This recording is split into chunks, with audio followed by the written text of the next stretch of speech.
আমি এই খবৰটো ধাৰাবাহিকভাৱে দি আহিছোঁ যে যি আচলতে ৰন্ধন গেছৰ নাটনি সেই বিষয়টোৱে কিন্তু আচলতে লাহে লাহে জটিলতাৰ দিশে গতি কৰিছে। যিহেতু যদিও চৰকাৰ আৰু প্ৰশাসনে কৈ আহিছে যে ৰন্ধন গেছৰ কোনো কাৰণত অসমত নাটনি নহয়, তাৰ সকলো ব্যৱস্থা কৰা হৈছে, কিন্তু সমান্তৰালভাৱে আমি দেখিছোঁ যে আজিৰ তাৰিখতো যে ৰন্ধন গেছ বিচাৰি বহু গ্ৰাহক কিন্তু এতিয়া দীঘলীয়া শাৰী। মই তিয়কৰ যদি এই মুহূৰ্তত পৰিৱেশ দেখুৱাওঁ বা তিয়কৰ কথা কওঁ, তেতিয়া যি বাণিজ্যিক গেছ বা বাণিজ্যিক চিলিণ্ডাৰ, সেই চিলিণ্ডাৰ আজি কেইবাদিনো ধৰি যোগান বন্ধ হৈ আছে আৰু পৰিণতিত বহু হোটেল ৰেষ্টুৰেণ্ট এতিয়া বন্ধ হৈ গৈছে। মই যি আচলতে তিয়কৰ যিখন মনিষা বেকাৰ্ছৰ সন্মুখত আছোঁ, তেওঁলোকৰ যিখন ৰেষ্টুৰেণ্ট, সেই ৰেষ্টুৰেণ্টখন গুড বাইট ৰেষ্টুৰেণ্ট, আৰু এই ৰেষ্টুৰেণ্টখন কালিৰে পৰা বন্ধ হৈ গৈছে। মই পৰিচালক আছে, মই অকণমান আপোনাৰ ওচৰলৈ আহিছোঁ। কি হয়, গেছৰ কাৰণে বন্ধ হৈ গৈছে?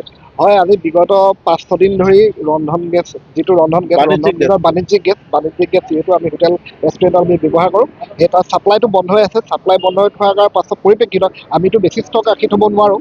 আমি 4-5টা আমাৰ চিলিণ্ডাৰ মজুত আছিলে, সেই 4-5টা চিলিণ্ডাৰ চলাই আছিলোঁ। কিন্তু কালি আমি আমাৰ যিহেতু মিঠাইৰ পৰা আদি কৰি সকলোখিনি গেছতেই বনায়, আমাৰ যিখিনি আছে গেছতেই বনাই গ'লে, কালি আমি পাছবেলালৈ আমাৰ ওপৰৰ ৰেষ্টুৰেণ্টখন অলপ বন্ধ কৰিবলগীয়া এটা পৰিস্থিতি আহিছে। আৰু এনেকৈ যদি থাকে হয়তো অনাগত মানে কাইলৈৰ পৰা হয়তো আমি কমপ্লিটেই বন্ধ কৰিবলগীয়া হ'ব। আৰু আজিও আমি ৰেষ্টুৰেণ্টত উপলব্ধ সকলো আইটেম আমি মজুত কৰিব পৰা নাই। যিসমূহ আইটেম খুব কম গেছত যেনে ধৰক বনে, সেই তেনেকুৱা আইটেমখিনিয়ে ৰাখি পেলাই অন্ততঃ গ্ৰাহকৰ সুবিধাৰ্থে ৰখা হৈছে।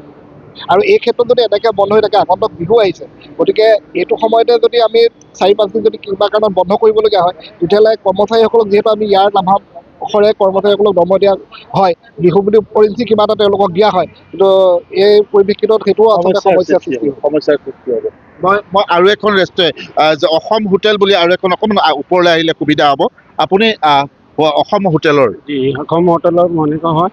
আমাৰ ষ্টাফ চলাবলৈ বহুত দিগদাৰ হৈ আছে। গেছ একেবাৰে কমাৰ্চিয়েলো নাই, একেবাৰে 2 দিনৰ পৰা হোটেল বন্ধ চলি আছে। আপোনালোকৰ বন্ধ হৈ আছে? বন্ধ হৈ আছে। কেইদিন বন্ধ হ'ল? 2 দিন বন্ধ হ'ল। 2 দিন বন্ধ হৈ আছে। এতিয়া কি কৈছে আপোনালোকে? গেছ এজেঞ্চিয়ে কি কৈছে? গেছ নাই বুলি কৈছে, একেবাৰে নাই। একেবাৰে নাই। আমি খৰিকেইটা ভাত পানী বনাই খাই আছোঁ, এতিয়া যেনে তেনে চলি আছে। আৰু তিয়কত আৰু ৰেষ্টুৰেণ্ট বন্ধ হৈছে?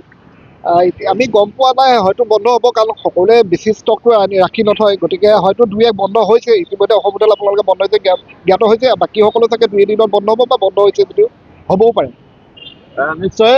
আৰু এই কথাটো আমি এইকাৰণেই অৱগত কৰিছোঁ যে ৰন্ধন গেছৰ যি আচলতে সাময়িক যোগান ক্ষেত্ৰত কিছু স্থবিৰতা আহিছে, আৰু যাৰ সামাজিক মাধ্যমতো কিছু চৰ্চা চলি আছে যে ৰন্ধন গেছৰ কিছু নাটনি ঘটিছে, আৰু যাৰ পৰিণতিত এতিয়া বহু গ্ৰাহকে কাহিলী পুৱাৰে পৰা দীঘলীয়া শাৰী কাষৰ স্ক্ৰীণত দেখিছে যে শ লোকে এনেধৰণে শাৰী পাতি আছে।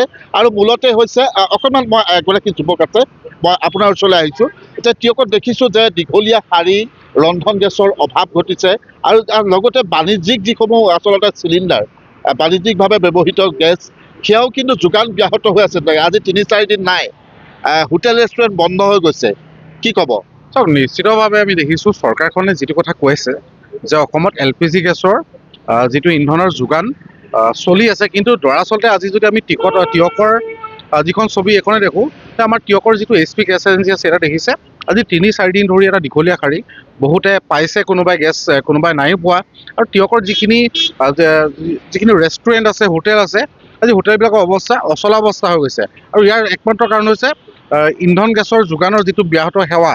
আৰু ইয়াৰ বাবে চৰকাৰখনে যি কথা কৈছে যে ইন্ধন গেছৰ যোগানৰ যিটো সীমা, সেইটো আচলতে চলি আছে, কিন্তু প্ৰকৃততে তেওঁলোকে মিডিয়াৰ আগত কৈছে বা বিভিন্ন ছ'চিয়েল মিডিয়াত তেওঁলোকে কৈছে যে ইন্ধন গেছৰ যিটো সমস্যা অভাৱ হোৱা নাই, কিন্তু প্ৰকৃতাৰ্থত ছবিখন আজি যিসকল স্বত্বাধিকাৰী বা তেওঁলোকে কৈছে হোটেল ৰেষ্টুৰেণ্টৰ মালিকে, যে তেওঁলোকে সঁচাকৈ আচলতে প্ৰকৃত ছবিখন এইখনে।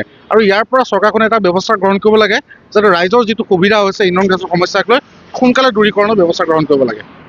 নিশ্চয়। এয়া সকলোৰে মত যে যি আচলতে দেখিবলৈ পোৱা গৈছে, যি আচলতে এটা আন্তঃৰাষ্ট্ৰীয় বিবাদক লৈ এক বিবাদ, আৰু সেই বিবাদৰ পৰিণতিত অসমৰ যি আচলতে পাকঘৰত যিটো প্ৰভাৱ, সেই প্ৰভাৱটো ইতিমধ্যে দেখা গৈছে যে সকলোৱে কৈছে যে আমি পূৰ্বতেও যি ভাষ্য সংগ্ৰহ কৰিছোঁ তেতিয়াও তেওঁলোকে কৈছে যে যিহেতু সামাজিক মাধ্যমত আমি কথাখিনি দেখি আছোঁ যে নাটনি হ'ব ৰন্ধন গেছৰ আৰু সেইকাৰণেই নিজৰ প্ৰয়োজনীয় চিলিণ্ডাৰটো তেওঁলোকে সংগ্ৰহ কৰিবৰ কাৰণে এনেধৰণে দীঘলীয়াকৈ শাৰী পাতিছে আৰু সমান্তৰালভাৱে যি বাণিজ্যিকভাৱে যিটো আচলতে প্ৰভাৱ পৰিছে সেইটোৱে আচলতে অতি ডাঙৰ কথা যিহেতু এতিয়া ইতিমধ্যেই প্ৰায়বিলাক হোটেল ৰেষ্টুৰেণ্ট বন্ধ কৰি দিছে কেৱল মাত্ৰ গেছৰ অভাৱত ৩-৪খন হোটেল যিসমূহ হোটেলত তেওঁলোকে যিসমূহ বাণিজ্যিক চিলিণ্ডাৰ ব্যৱহাৰ কৰে সেই হোটেলসমূহ বন্ধ হৈ গৈছে আৰু এই ক্ষেত্ৰত যদিও চৰকাৰে কৈ আছে প্ৰশাসনে কৈ আছে যে কোনো অভাৱ ঘটা নাই